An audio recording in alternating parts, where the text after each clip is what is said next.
AKMC Maharashtra president, general secretary, മറ്റ് ഭാരവാഹികൾ, നമ്മുടെ ഇന്നത്തെ പ്രിയങ്കരനായ മുഖ്യാതിഥി സൈനുൽ ആബിദീൻ സാഹിബ്, കേരള സ്റ്റേറ്റ് സെക്രട്ടറി ഷാഫി ചാലിം സാഹിബ്, മറ്റ് സുഹൃത്തുക്കളെ, സഹോദരങ്ങളെ, അസ്സലാമു അലൈക്കും വറഹ്മത്തുള്ളാഹി വബറകാതുഹു.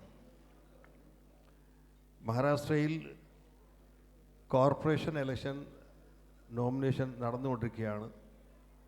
30-ആം തീയതി മറ്റന്നാളാണ് ലാസ്റ്റ് നോമിനേഷൻ. നാഗ്പൂരിലും മറ്റ് പല ബോംബെയിലും മറ്റ് പല ജില്ലകളിലും മുസ്ലിം ലീഗിൻ്റെ കാൻഡിഡേറ്റ്സ് മത്സരിക്കുന്നുണ്ട്. ഇപ്പോഴും പാർട്ടി ഓഫീസിൽ 10:30 മണിക്ക് സമയം കൊടുത്തിരിക്കുകയാണ് കാൻഡിഡേറ്റ്സിന് ഇൻ്റർവ്യൂ ചെയ്യാൻ വേണ്ടിയിട്ട്. AKMCC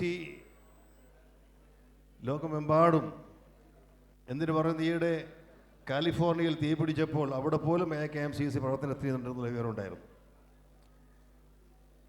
കേരള സംസ്ഥാനത്തിന് മുസ്ലിം ലീഗിൻ്റെ നട്ടെല്ല് AKMCC-യാണ്. അൽഹംദുലില്ലാഹ്, ബനാത്ത് വാല സാഹിബിൻ്റെ പേരിൽ GM Banat Wala centre for humanity എന്നുള്ള ഈ സംരംഭം ഇവിടെ തുടങ്ങാൻ പോകുന്നത് വളരെ സന്തോഷകരമായ കാര്യമാണ്. കാരണം ഗുലാം മുഹമ്മദ് ബനാത്ത് വാല സാഹിബ് ബോംബെയിൽ ജീവിച്ച് ഇന്ത്യയുടെ മൊത്തം ന്യൂനപക്ഷങ്ങൾക്ക് വേണ്ടി പാർലമെൻറ്റ്, പ്രത്യേകിച്ച് മുസ്ലിം സമുദായത്തിൽ ശബ്ദമായി മാറി. അവസാന കാലത്ത് കുറേ സമയം അദ്ദേഹത്തോടെ പ്രവർത്തിക്കാൻ അവസരം കിട്ടിയിരുന്നു. അദ്ദേഹം തന്നെയാണ് ഈ വിനീതനായ എന്നെ മുംബൈ ജനറൽ സെക്രട്ടറിയെ ആദ്യമായിട്ട് നിയമിച്ചത്, നോമിനേറ്റ് ചെയ്തത്. കൂടുതൽ സംസാരിക്കാൻ ആഗ്രഹിക്കുന്നില്ല. ഷാഫി ചാലിം സാഹിബ് ഇപ്പോൾ ഇവിടെ പറഞ്ഞൊരു അഭിപ്രായം, മുംബൈയിൽ മറ്റ് മഹാരാഷ്ട്രയിൽ MSF യൂത്ത് ലീഗൊക്കെ തുടങ്ങിയിട്ട് ശക്തിപ്പെടുത്തി അതിൽ നിന്ന് വാർത്തെടുത്ത നേതാക്കന്മാർ മുസ്ലിം ലീഗ് കൊണ്ടുവരണമെന്ന് പറഞ്ഞു.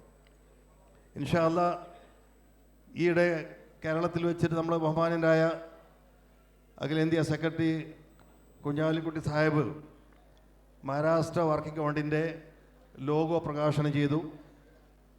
ഇന്ന് നമ്മുടെ പ്രിയങ്കരനായ സൈനുൽ ആബിദീൻ സാഹിബും ബോംബെ മഹാരാഷ്ട്ര ഓഫീസിൻ്റെ ഉദ്ഘാടന വേളയിൽ അദ്ദേഹവും അത് പ്രകാശനം ചെയ്തു. ഇൻഷാ അല്ലാഹ്, എത്രയും പെട്ടെന്ന് ഞങ്ങൾ ഇവിടുത്തെ കാര്യമായ പ്രശ്നം എന്താണെന്ന് വെച്ചാൽ, മറ്റ് പാർട്ടികളൊക്കെ പ്രവർത്തിക്കുന്ന പോലെ ഒരു ഫണ്ടിൻ്റെ പ്രശ്നം നമ്മൾക്കുണ്ട് ഇന്ത്യൻ മുസ്ലിം ലീഗിന്.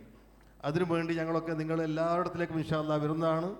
ആ ഫണ്ട് നടന്നു കഴിഞ്ഞാൽ ഈ ഇലക്ഷന് ശേഷം വളരെ ശാസ്ത്രീയപരമായി MSF യൂത്ത് ലീഗ് മറ്റ് എല്ലാ സംഘടനകളും മഹാരാഷ്ട്രയിൽ ഇൻഷാ അല്ലാഹ് ഗ്രാസ് റൂട്ട് ലെവലിൽ വളർത്തിയെടുക്കാനുള്ള ശ്രമം ഞങ്ങളുടെ ഭാഗത്തുണ്ടാവും. നിങ്ങളുടെയും എല്ലാ സഹകരണം അതിനുണ്ടായിരിക്കണമെന്ന് ഇവിടെ നിന്ന് അഭ്യർത്ഥിക്കുകയാണ്. മാത്രമല്ല, നമ്മുടെ കാൻഡിഡേറ്റ് മലാഡിൽ ഇപ്പോൾ കൺഫേമായ ഒരു കോർപ്പറേഷൻ്റെ കാൻഡിഡേറ്റ് മത്സരിക്കുന്ന റിസ്വാന ഖാൻ, അതുപോലെ തന്നെ മറ്റ് വാർഡുകളിലും മറ്റന്നാളായിട്ട് പ്രഖ്യാപനങ്ങളുണ്ടാവും. നിങ്ങളടുത്തൊക്കെ പ്രത്യേകിച്ച് ഈ അവസരത്തിൽ അഭ്യർത്ഥിക്കുകയാണ്, നിങ്ങളുടെ വാർഡുകളിലുള്ള കാൻഡിഡേറ്റ് മത്സരിക്കുകയാണെങ്കിൽ എല്ലാവിധ സഹായ സഹകരണം നിങ്ങളുടെ ഭാഗത്ത് ഉണ്ടാകണമെന്ന് മാത്രം പറഞ്ഞുകൊണ്ട് ഈ തിരക്കിട്ട വേളയിൽ എല്ലാവർക്കും നന്ദി, എല്ലാവിധ ആശംസകളും അർപ്പിച്ചുകൊണ്ട് എൻ്റെ വാക്കുകൾ സംസാരിക്കുന്നു. അസ്സലാമു അലൈക്കും വറഹ്മത്തുള്ളാഹി വബറകാതുഹു.